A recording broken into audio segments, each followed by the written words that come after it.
বাংলাদেশের জন্য সহমর্মী সাবেকরা পাকিস্তানের উস্কানিতে পা দেওয়ার অভিযোগ ভারতের।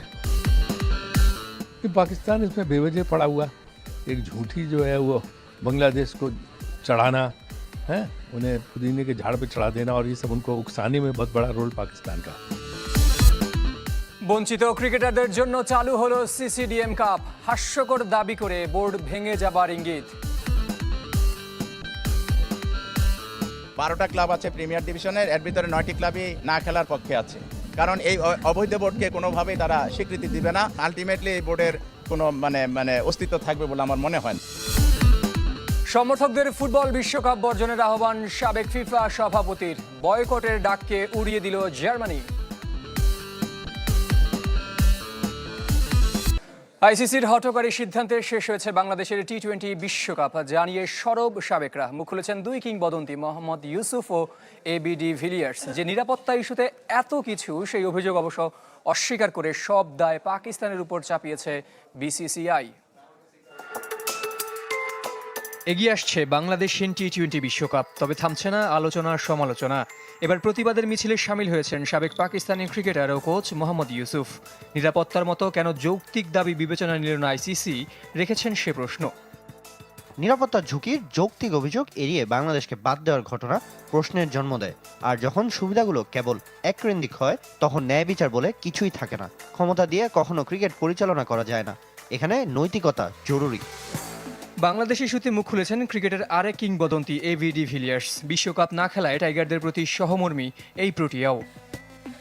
আমি কারো পক্ষ নিতে চাই না, তবে এটা বলতে পারি ব্যাপারটা কখনোই ওই পর্যন্ত যাওয়া উচিত নয়, যেখানে একটা দলকে টুর্নামেন্ট থেকে সরে দাঁড়াতে হয়। খেলাটির জন্য এটা হতাশার। ক্রিকেটের সঙ্গে রাজনীতির জড়িয়ে পড়াকে আমি ঘৃণা করি। যে নিরাপত্তা ইস্যুতে এত কিছু, তা এখনও মানতে নারাজ ভারতীয় ক্রিকেট বোর্ড। উল্টো বিসিসিআই সহ সভাপতি রাজীব শুক্লার দাবি, নেপথ্যে কলকাঠি নেড়েছে পাকিস্তান। देखिए, जो बांग्लादेश की बात कर रहे हैं, तो हमने तो चाहा था कि बांग्लादेश खेले।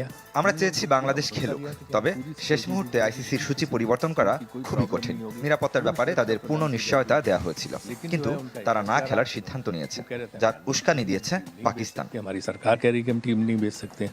এদিকে ভারতে নিপাহ ভাইরাসের কারণে নতুন সংখ্যায় টি-20 বিশ্বকাপ। আক্রান্ত হয়ে এরই মধ্যে কলকাতায় মারা গেছে একজন। কোয়ারেন্টিনে রাখা হয়েছে অন্তত 100 জনকে।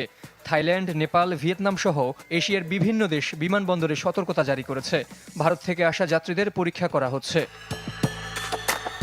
নিপাহ ভাইরাসের ভ্যাকসিন না থাকায় ভারতে কোভিড-19-এর মতো পরিস্থিতির শঙ্কা উড়িয়ে দেওয়া যাচ্ছে না। এই অবস্থায় দেশটিতে টি-20 বিশ্বকাপের মতো মেগা ইভেন্ট আয়োজন নিয়ে প্রশ্ন তুলেছে পাকিস্তান। এদিকে শুরুতে বাংলাদেশি সাংবাদিকদের অ্যাক্রিডিটেশন কার্ড না দিলেও পুনর্বিবেচনার আবেদনের পর অনুমোদন করেছে আইসিসি। জহির সাগর, চ্যানেল 24। সবার শেষে বিশ্বকাপে জায়গা পাওয়া স্কটল্যান্ড সবার শেষেই দল দিয়েছে, যে দলে নিউজিল্যান্ডের সাবেক ক্রিকেটার আফগান রিফিউজির জায়গা হয়েছে। আর সপ্তম বিশ্বকাপ খেলার অপেক্ষায় দলটির অধিনায়ক রিচি বেরিংটন বাংলাদেশের ক্রিকেটারদের অবস্থা অনুভব করতে পারছেন বলে জানিয়েছেন স্কটিশ বোর্ডের প্রধান নির্বাহী।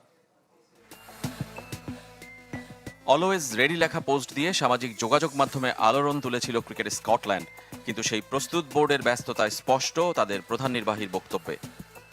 আমরা দিনরাত কাজ করছি, হোয়াটসঅ্যাপ গ্রুপে রাতভর মেসেজ আসতে থাকে। সব মিলে হয়তো মাত্র 3 ঘন্টা সময় থাকে যখন কেউ কাজ করছে না। মাত্র 30 কর্মকর্তা ক্রিকেট স্কটল্যান্ডে, একসাথে 3 দলের প্রস্তুতি ও খেলা নিয়ে চাপে তারা। জিম্বাবুয়েতে যুবদল খেলছে অনূর্ধ্ব-19 বিশ্বকাপ, নারী দল ব্যস্ত নেপালে টি-20 বিশ্বকাপ বাছাই খেলায়, আর মূল দল টি-20 বিশ্বকাপের জন্য তৈরি হচ্ছে।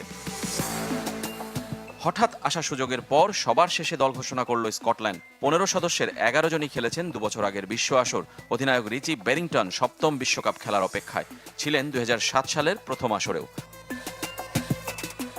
তবে চমকের নাম নিউজিল্যান্ডার টম ব্রুস। নিউজিল্যান্ডের হয়ে 17 ম্যাচ খেলা এই কিউই এখন হয়ে গেছেন স্কটিশ।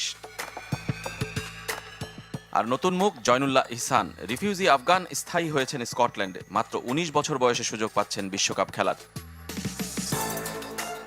নতুন হেড কোচ ওয়েন ডাউকিন্স অবশ্য খুব বেশি সময় পাচ্ছেন না দলটাকে গোছানোর। যে বাংলাদেশের অনুপস্থিতিতে সুযোগ মিলেছে স্কটল্যান্ডের, সেই টাইগার ক্রিকেটারদের অবস্থা অনুভব করছে দেশটি। অবশ্যই এভাবে আমরা বিশ্বকাপ খেলতে চাইনি, একটা বাছাই প্রক্রিয়া আছে। কেউই এভাবে আমন্ত্রণ পেয়ে বিশ্বকাপে খেলতে চায় না, আমরাও না। আমরা জানি এটা অভিনব পরিস্থিতি, বাংলাদেশ ক্রিকেটারদের অবস্থা অনুভব করতে পারছি। পাকিস্তানি বংশোদ্ভূত ক্রিকেটারদের ভিসা জটিলতা কাটিয়ে দ্রুত ভারত পৌঁছানোই দলটির লক্ষ্য। 2 ও 4 ফেব্রুয়ারি আফগানিস্তান ও নামিবিয়ার সাথে 2 প্রস্তুতি ম্যাচ। রেজওয়ানুজ্জামান, চ্যানেল 24। কাল থেকে শুরু হবে নারী টি-20 বিশ্বকাপ বাছাইয়ের সুপার 6। বাংলাদেশ ছাড়াও নেদারল্যান্ডস, স্কটল্যান্ড, আয়ারল্যান্ড, যুক্তরাষ্ট্র ও থাইল্যান্ড সেরা 6-এ থাকা নিশ্চিত করেছে। প্রতি গ্রুপের শীর্ষ 3টি করে দল উঠেছে পরের রাউন্ডে। যোগ হবে যে 3 দল উঠেছে তাদের সঙ্গে ম্যাচের পয়েন্ট। প্রথম দিন বাংলাদেশের খেলা থাইল্যান্ডের বিপক্ষে সকাল 9:15টায় মুলাপানি ক্রিকেট গ্রাউন্ডের প্রতিপক্ষ স্বাগতিক থাইল্যান্ড। 30 জানুয়ারি স্কটল্যান্ড ও 1 ফেব্রুয়ারি নেদারল্যান্ডসের সঙ্গে বাকি 2 ম্যাচ বাংলাদেশের। বাংলাদেশ এ গ্রুপ চ্যাম্পিয়ন হয়ে সুপার 6-এ উঠেছে। 4 ম্যাচ জিতলেও 2 ম্যাচের পয়েন্ট সঙ্গী, খেলবেও 3 ম্যাচ। যে 3 দল অন্য গ্রুপ থেকে সুপার 6-এ উঠেছে, টুর্নামেন্টের শীর্ষ 4 দল খেলবে যুক্তরাজ্যে অনুষ্ঠেয় মূল বিশ্বকাপে। 8 দলের অংশগ্রহণে পূর্বাঞ্চলের জাতীয় ক্রিকেট গ্রাউন্ডে শুরু হলো সিসিডিএম টি-20 চ্যালেঞ্জ কাপ। প্রথম বিভাগে অংশ না নেওয়া ক্লাবগুলোর ক্রিকেটারদের খেলায় রাখতে এই আয়োজন বিসিবির, যাকে হাস্যকর বলছেন ক্রিকেট বোর্ডের সাবেক যুগ্ম সম্পাদক রফিকুল ইসলাম বাবু। অচিরেই এই বোর্ড ভেঙে যাবে বলে দাবি করেছেন তিনি। নতুন ক্রিকেট টুর্নামেন্ট সিসিডিএম চ্যালেঞ্জ কাপের যাত্রা শুরু। প্রথম বিভাগ না খেলা 8 ক্লাবের ক্রিকেটারদের নিয়ে 8 দলের টি-20 আসর। লিগ ভিত্তিক 12 দিনের টুর্নামেন্টে ফাইনাল খেলবে পয়েন্ট টেবিলের সেরা 2 দল। ক্রিকেটারদের কথা ভেবেছে বিসিবি। তো ফার্স্ট ডিভিশনে বিভিন্ন বিভাগ থেকে খেলোয়াড়রা আসেন, এসে পারফর্ম করেন, প্লাস আমাদের লোকাল ঢাকা ডিভিশনের প্লেয়াররা আছেন। সবাই এইখানে হয়তো আশা করা যায় যে পারফর্ম করে প্লেয়াররা তাদের নিজেদের ট্যালেন্টটাকে তুলে ধরতে পারবেন। কিন্তু এমন যুক্তিকে হাস্যকর বলছেন ক্রিকেট সংগঠক রফিকুল ইসলাম বাবু।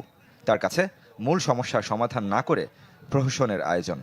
হাস্যকর বিষয় এই জিনিসগুলি, কিন্তু আমি বললাম না, তারা এখানে ম্যাক্সিমাম এলো ক্রীড়া সংগঠক না। তাদের ক্লাব চালানো বা কিভাবে একটা বোর্ড চালানো, এগুলির যোগ্যতা ক্ষমতা তাদের আছে বলে এখন প্রশ্নবিদ্ধ আছে, আমার মনে হয় নাই। প্রথম বিভাগ শেষে দ্বিতীয় বিভাগও বর্জন করেছে বেশ কয়েকটি ক্লাব। প্রিমিয়ার লিগ নিয়েও দুঃসংবাদ দিয়েছেন সাবেক এই যুগ্ম সম্পাদক। আবাহনী, মোহামেডান সহ 9 ক্লাব অংশ নেবে না বলে দাবি তার। এমনকি অচিরেই বিসিবির এই কমিটি ভেঙে যাওয়ারও ইঙ্গিত দিয়েছেন। 12টা ক্লাব আছে প্রিমিয়ার ডিভিশনের, এর ভিতরে 9টি ক্লাবই না খেলার পক্ষে আছে। কারণ এই অবৈধ বোর্ডকে কোনোভাবেই তারা স্বীকৃতি দিবে না। আলটিমেটলি এই বোর্ডের কোনো মানে অস্তিত্ব থাকবে বলে আমার মনে হয় না। প্রতিনিয়ত সংকটের মুখে বিসিবি, যার কারণ আমিনুল ইসলামের নেতৃত্বাধীন অবৈধ কমিটি। আসলে অবৈধভাবে নির্বাচিত হলে অবৈধ সিদ্ধান্ত নিতে তারা কোনো কার্পণ্য করে না এবং তাদের কোনো গায়ে লাগছে না এসব জিনিসগুলি। রেদওয়ান শোয়েব, চ্যানেল 24, ঢাকা।